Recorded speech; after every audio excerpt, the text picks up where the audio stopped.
sahabat YouTube semuanya, semoga sehat selalu. Nah, sahabat YouTube semuanya, Kamboja sebagai tuan rumah perhelatan SEA Games tahun 2023 ini malah mengibarkan bendera yang menjadi identitas tanah air kita. Terbalik, apa emang sesulit itu ngafalin bendera Indonesia yang cuma 2 warna, atau emang ada unsur kesengajaan di dalamnya? Kalau emang itu bagian dari rencana, berarti tuan rumah SEA Games 2023 ini benar-benar cari gara-gara, mau bangunin macan tidur. Rupanya setidaknya itu membuat kita jadi tahu gimana Kamboja berterima kasih kepada negara kita yang sudah meluangkan waktu, tenaga, dan pikiran untuk menyelesaikan konflik Kamboja yang rumit. Ya, serumit itu sampai negara kita ini mengadakan Jakarta Informal Meeting untuk menyelesaikan peperangan antara Kamboja dan Vietnam yang terjadi sejak tahun 1955 hingga 1979. Tapi kalau emang macan Asia tertidur harus bangun dari singgasananya, Kamboja setidaknya harus bersiap-siap di medan perang untuk menaklukkan kehebatan kekuatan militer Indonesia saat ini. Kehebatan itu bukan isapan jempol semata, buktinya dengan pasukan militernya yang diisi 1 juta personil membuat kita bertengger di peringkat ke-13 kalau berbicara kekuatan militer terhadap di dunia, terhebat di dunia dibandingkan dengan negara yang nggak tahu terima kasih ini. Peringkatnya terlampau jauh di posisi 106 lantaran pasukannya hanya berjumlah 110.000 personil aja. 100.000 diantaranya berasal dari personil aktif dan sisanya bersumber dari regu para militer, sebab musabab lainnya juga terindikasi dari persenjataan yang dibekali untuk bala tentara negeri Angkor Wat ini. Tercatat mantra daratnya hanya diperkuat dengan 460 unit artileri roket, 320 unit artileri manual, dan 18 unit artileri otomatis.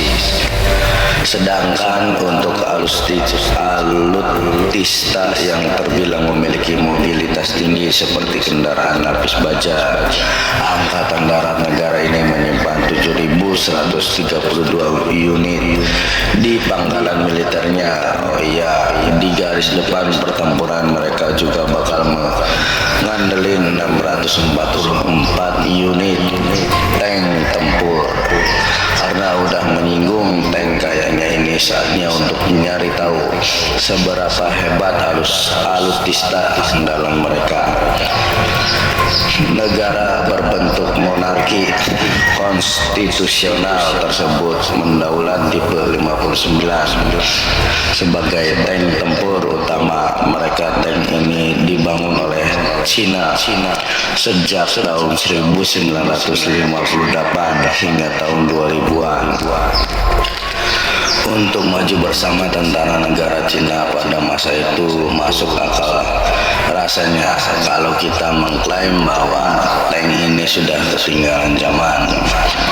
Pasalnya, di era sekarang para produsen tank sudah beralih ke meriam dengan kaliber berukuran 125 mm, bahkan lebih besar sebandingin sama tipe 59 tadi yang hanya berbekal meriam dengan kaliber 100 mm.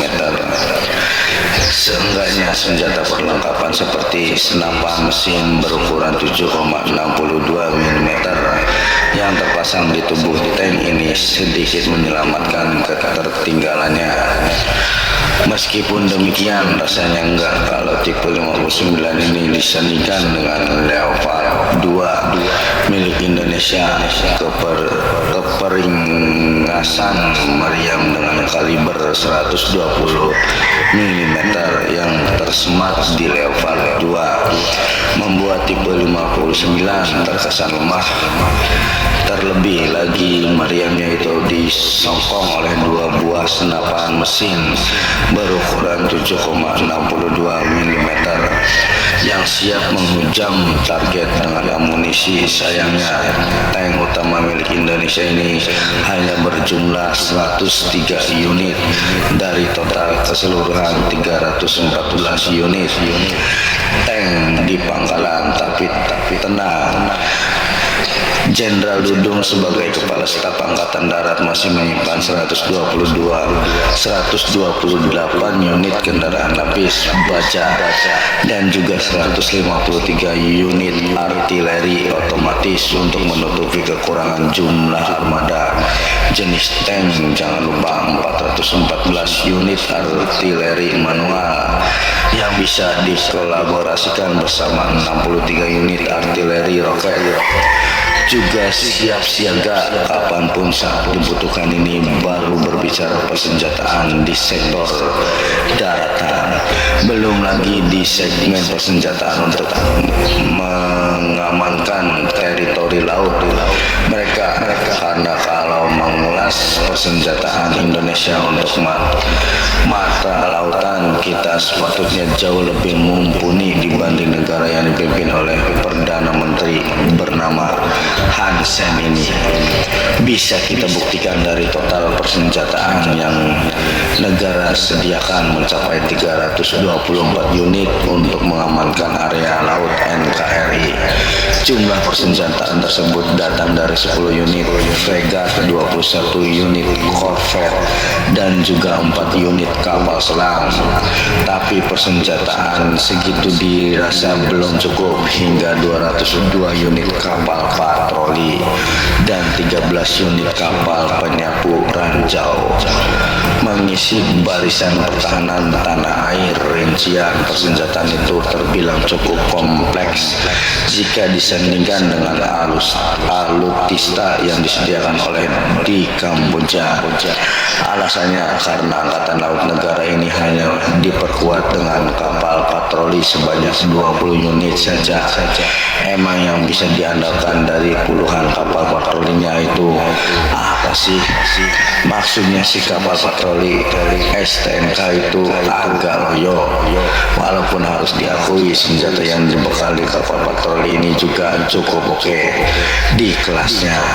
Negara yang dulunya menjadi pusat kerajaan Khmer ini diperkuat oleh kapal patroli yang punya 2 buah meriam berukuran 30 mm yang disokong dengan senapan mesin berukuran 12,7 mm, membuat Indonesia juga harus tetap waspada apabila ketemu dengan kapal ini, apalagi kapal besutan Uni Soviet.